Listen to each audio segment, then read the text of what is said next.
I wanted to write a play about grace and about one woman's coming into her own true self.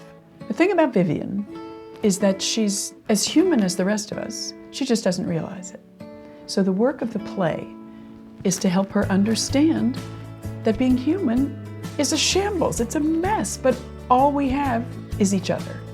And so if she can disarm herself, if she can soften and empty and open herself, then she'll find out that she is a real, living, complete, whole, messed up person.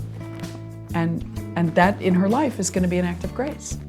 It's set in a hospital because it was a place I was familiar with. I had worked in a hospital. I had an undergraduate degree in Renaissance history, so naturally I went right into food service as a result of that training. And then I wanted to work in a hospital, and so I got a job as the unit clerk in a research hospital. And so 5 years later, it was time to think about my play, and I decided to set it there because it was a place I knew about. WIT combines a deep kind of knowledge and a very snappy, mordant response to a situation.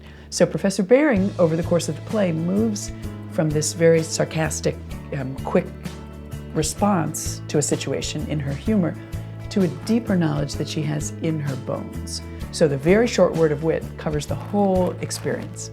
I know Cynthia Nixon from her portrayal of Mrs. Roosevelt.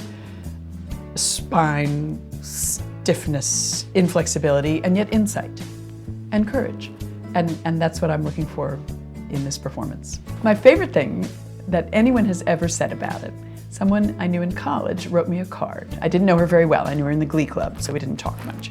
And she said, every person there felt closer to the people they were with after the end of the play.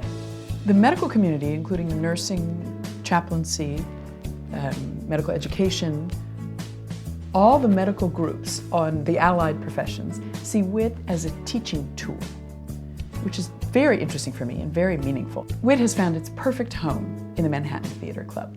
Nonprofit theater exists to take chances, and WIT invites the audience to take a chance, and they belong together.